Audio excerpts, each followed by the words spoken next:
Hello students, स्वागत है आप सभी का आज के इस पाइथन सीरीज के वीडियो में। आज के इस वीडियो में हम लोग बात करने वाले हैं पाइथन के अगले कंट्रोल स्टेटमेंट के बारे में, जिसका नाम है फॉर स्टेटमेंट। ठीक है ना। चलिए आते हैं अपनी स्क्रीन पर। यहाँ पर हम लोग आज बात करने वाले हैं फॉर स्टेटमेंट के बारे में। ठीक है ना। बेसिकली ये जो लूप होता है, जो आपका फॉर लूप होता है, ये भी बिल्कुल वाइल लूप के ही जैसे काम करता है। बस यहाँ पे होता क्या है कि बेसिकली यहाँ पे फॉर का जो सिंटेक्स होता है पाइथन में, वो थोड़ा सा डिफरेंट तरीके से काम करता है। जैसे यहाँ पे आपको फॉर लिखना होता है, उसके बाद यहाँ पर इटरेटिव वेरिएबल लिखना होता है आपको, वेरिएबल का नाम जिससे आप लोग लूप एग्जीक्यूट करवाना चाहते हैं। उसके बाद इन, और उसके बाद आपको रेंज लिखना होता है, फिर कोलन दे करके, फिर उसके बाद हम लोग जो स्टेटमेंट अपना है वो स्टेटमेंट हम लोग यहाँ पर अपना डिफाइन करते हैं। ठीक है। चलिए देखते हैं, एक प्रोग्राम के जरिए हम लोग समझते हैं कि कैसे आपका फॉर लूप एग्जीक्यूट होता है। जैसे यहाँ पर एक प्रोग्राम का मैं एग्जांपल लेता हूँ, program to print hello world 10 times. मैं यहाँ पे क्या करने वाला हूँ, यहाँ पे हेलो वर्ल्ड को 10 टाइम्स पर प्रिंट करने वाला हूँ यूजिंग फॉर लूप। ठीक है ना। इससे पहले वाइल लूप का सिंटेक्स आप लोगों ने देखा था कि वाइल लूप में कैसे हम लोगों ने इस प्रोग्राम को किया था। अगर आपने इससे पहले की वीडियो नहीं देखी है तो सबसे पहले जाकर के उस वीडियो को आप लोग देख लीजिए, ताकि आपको कॉन्सेप्ट जो है ज़्यादा अच्छे से समझ में आ सके। ठीक है। तो फॉर लूप से करने के लिए बहुत सिंपल सा मेथड है कि आप यहाँ पर लिखोगे फॉर। ठीक है। और इससे पहले जैसे हम लोग लूप चलाने के लिए वेरिएबल ले रहे थे आई, तो वैसे ही हम लोग यहाँ पर आई ले लेंगे। ठीक है ना। उसके बाद यहाँ पर हम लिखेंगे इन, फॉर आई इन, और यहाँ पर लिखेंगे रेंज। अब इस रेंज में हम लोग क्या लिखेंगे, तो भाई देखिए यहाँ पर इससे पहले भी हम लोग बात कर चुके थे, हम लोग यहाँ पे लूपिंग करने वाले हैं, काम को बार बार एग्जीक्यूट करवाना चाहते हैं, तो आपको ये भी बताना होगा कि आप कब तक उसे एग्जीक्यूट करवाना चाहते हैं। तो देखिए बेसिकली रेंज में 3 वैल्यूज पुट की जाती है। ठीक है ना। एक हम लोग देते हैं स्टार्ट, एक हम लोग देते हैं स्टॉप, जिसको एंड वैल्यू भी बोलते हैं। स्टार्ट देते हैं, एक स्टॉप देते हैं, और तीसरा जो हम लोग देते हैं वो देते हैं आपकी स्टेप वैल्यू। ठीक है ना। एक स्टार्ट वैल्यू देते हैं, एक स्टॉप वैल्यू देते हैं, और एक स्टेप वैल्यू होती है। ठीक है ना। तो यहाँ पर ये 3 चीजें आपको बतानी होती हैं। अब एक चीज मैं आपको पहले बता दूं, यहाँ पर जो फॉर लूप में रेंज फंक्शन होता है वो 3 तरीकों से लिखा जाता है। ठीक है ना। पहला होता है आपका रेंज, आप जिसमें स्टार्ट भी बताएंगे और उसमें आप स्टॉप वैल्यू बताएंगे, और एक आपका ये स्टेप वैल्यू बताएंगे। ठीक है ना। एक होता है कि आप सिर्फ और सिर्फ स्टार्ट और स्टॉप वैल्यू बताएंगे, स्टेप वैल्यू को नहीं भी बता सकते हैं, कोई दिक्कत की बात नहीं है। और तीसरा है सिर्फ और सिर्फ हम लोग स्टॉप वैल्यू बताते हैं, आपको स्टार्ट भी बताने की कोई जरूरत नहीं है। इस 3 तरीके से हम लोग रेंज फंक्शन को लिखते हैं। ठीक है ना। अब यहाँ पर क्या है, थोड़ा सा इस बात को समझिएगा। देखिए जो स्टार्ट होता है कि आपका जो लूप है वो कौन से वैल्यू से शुरू होनी है। अगर आप ये वैल्यू डिफाइन नहीं करते हैं तो जो इसकी बाय डिफॉल्ट एग्जीक्यूशन होगी वो 0 से होगी, मतलब ये जो स्टार्ट की वैल्यू होगी वो 0 से होगी। अगर यहाँ पर अभी मैं बात कर रहा हूँ स्टॉप, ये रिक्वायर्ड है। ठीक है ना। यहाँ पर मैं क्या बात कर रहा हूँ आपसे कि जो स्टार्ट वैल्यू होती है वो ऑप्शनल होती है, जो स्टॉप वैल्यू होती है वो रिक्वायर्ड होती है, वो आपको देनी ही देनी है। ठीक है ना। और मैंने एक बात और मैं यहाँ पे बता रहा हूँ, जो स्टेप वैल्यू होती है वो भी आपकी ऑप्शनल होती है। ठीक है ना। अभी क्या है, पहले ये समझ लीजिए स्टार्ट क्या होती है, कहाँ से आपका लूप एग्जीक्यूट करना शुरू करेगा। बाय डिफॉल्ट इसकी वैल्यू होती है, मैं यहाँ पे लिख देता हूँ आपके लिए, इसकी जो डिफॉल्ट वैल्यू होती है वो डिफॉल्ट वैल्यू इसकी 0 होती है। ठीक है ना। उसके बाद यहाँ पर आपको कह रहा है रिक्वायर्ड स्टॉप वैल्यू, आपको कहाँ तक एग्जीक्यूट करवाना है। एक चीज आप ध्यान रखना कि यहाँ पर जो भी वैल्यू आप पुट करोगे, ठीक है ना, लूप आपका उस वैल्यू का -1 एग्जीक्यूट होता है। यानी अगर हमको किसी लूप को 10 टाइम्स चलाना है तो जो स्टॉप की वैल्यू होगी वो हम 11 देंगे। क्यों? क्योंकि यहाँ पे जो स्टॉप वाला जो आर्गुमेंट है आपका, यहाँ पर जो भी वैल्यू आप पुट करोगे उसका -1 एग्जीक्यूट होता है। ठीक है ना। तो यहाँ पर स्टॉप, इसमें जो रिक्वायर्ड वैल्यू होगी जो भी आप दोगे उसका -1, ये आप ध्यान रखना। आप अगर 11 लिखोगे तो ये 11 उसमें पुट नहीं होगा, उसका -1 यानी 10 तक ही एग्जीक्यूट होगा। उसके बाद है आपका स्टेप वैल्यू। जो लूप होता है वो बाय डिफॉल्ट आपका कैसे इंक्रीमेंट करेगा या डिक्रीमेंट करेगा, तो कितने स्टेप से इंक्रीमेंट या डिक्रीमेंट करेगा। बाय डिफॉल्ट जो इंक्रीमेंट होती है वो +1 से होती है, ठीक है ना। यानी आप यहाँ डिफाइन कर देते हो +1 करने की, जो कि जरूरत होती नहीं है, ठीक है ना। तो यहाँ पर हम लोग सिंपली बस 1 लिख देते हैं, 2 लिख देते हैं, 3 लिख देते हैं, तो उतने स्टेप वो जो है वो काउंट करके काम करता है, ठीक है ना। ये इसको बेटर अंडरस्टैंड मैं आपको प्रोग्राम के जरिए बताऊंगा।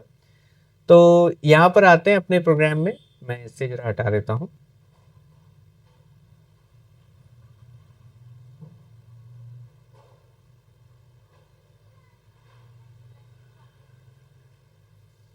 तो यहाँ पर हम लोग अभी क्या करने वाले हैं, हेलो वर्ल्ड को 10 टाइम्स प्रिंट करने वाले हैं। तो हेलो वर्ल्ड को 10 टाइम्स प्रिंट करना है तो लूप हमारा शुरू होगा 1 से, 1 से शुरू होगा, 10 तक जाना है।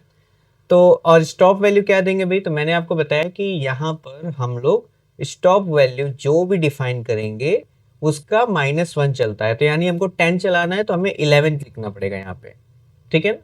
और स्टेप वैल्यू यहाँ पर डिफाइन करने की हमें ज़रूरत नहीं है, ठीक है ना, क्योंकि बाय डिफॉल्ट बाई 1 इंक्रीमेंट होगा। तो यहाँ पर हमें बाई 1 ही इंक्रीमेंट करना है, तो हम लिखने के लिए यहाँ पे लिख सकते हैं ,1, लेकिन जो कि हमें ज़रूरत है ही नहीं इसकी, ठीक है ना। तो हम लोग सिंपली यहाँ पर आ जाएंगे कोलन, और बस प्रिंट में हम लोग लिख देंगे प्रिंट डबल कोट्स में आपका हेलो वर्ल्ड। बस वाइल में हर चीज़ों को अलग अलग स्टेप में लिखना पड़ता है, लेकिन फॉर में सारी चीज़ें एक साथ एक ही लाइन में आ जाती है। तो इसीलिए सबसे ज़्यादा यूज होने वाला जो लूप होता है वो आपका फॉर लूप होता है, क्योंकि इससे प्रोग्राम का जो लेंथ होती है वो काफ़ी हद तक छोटी हो जाती है, ठीक है ना। तो यहाँ पर F5 प्रेस करते हैं, चलिए देखते हैं आउटपुट। यहाँ पे इसे मैं सेव कर लेता हूँ, सॉरी। तो यहाँ पे आप देख सकते हो कि 10 टाइम्स आपका हेलो वर्ल्ड जो है प्रिंट होकर के आ रहा है। अब मैंने यहाँ पर बात करी कि आप यहाँ पे स्टार्ट स्टॉप स्टेप कैसे दे सकते हो, ऑप्शनल है नहीं है, मैं आपको ये बता देता हूँ। देखो, अगर जैसे मान लो मैं यहाँ पे एक क्वेश्चन ले लेता हूँ, program to print number from 1 to 10, 1 से लेके 10 तक हमें नंबर प्रिंट करना है, ठीक है ना।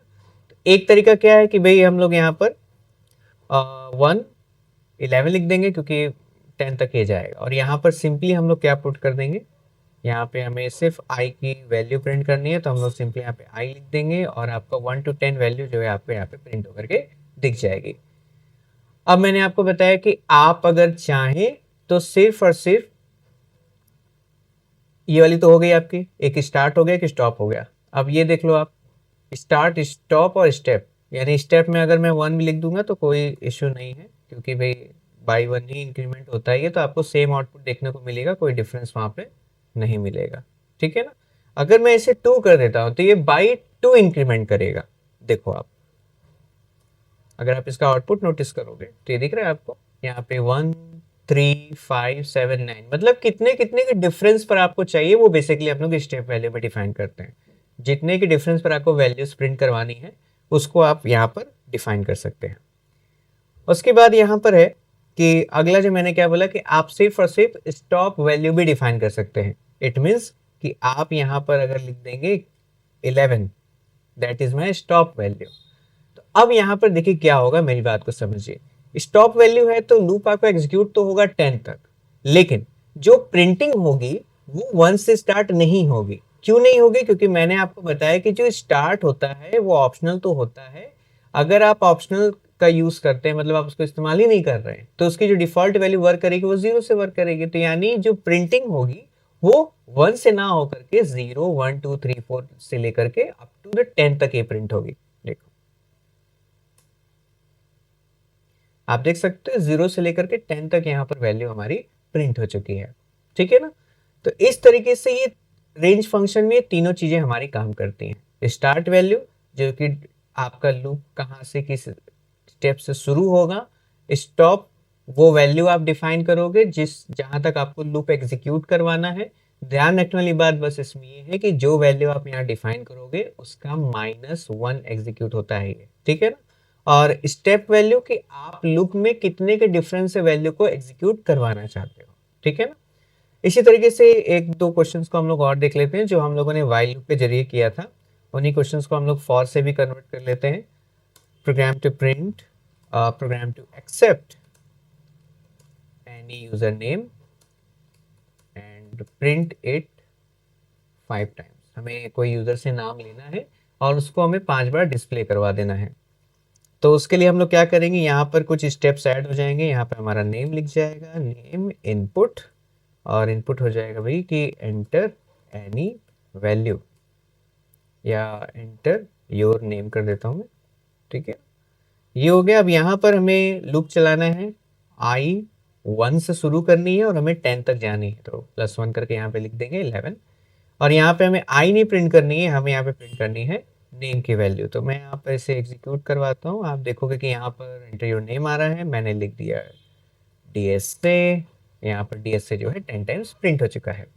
सेम इसी तरीके से हम लोग किसी भी प्रोग्राम को फॉर में इजीली कर सकते हैं। अगर आपको रेंज का कॉन्सेप्ट पता है तो आपको प्रोग्राम करने में कोई दिक्कत नहीं होगी। और रेंज का कॉन्सेप्ट क्या है मैंने आपको डिफाइन कर दिया कि यहाँ पर हम लोग रेंज की मदद से ये काम कर सकते हैं, ठीक है ना। तो उम्मीद करता हूँ कि आपको ये वीडियो काफ़ी हेल्पफुल रहा होगा। अगर आपको ये वीडियो समझ में आई हो, वीडियो अच्छी लगी हो, तो वीडियो को लाइक ज़रूर करिएगा। और अगर आपको इस वीडियो से रिलेटेड किसी भी टाइप का डाउट होता है तो आप नीचे कमेंट सेक्शन में उसे दे सकते हैं, हम लोग उसे कंसिडर करेंगे बिल्कुल। और अगर आप चैनल पर नए हैं तो चैनल को सब्सक्राइब ज़रूर करिएगा। तब तक के लिए जय हिंद।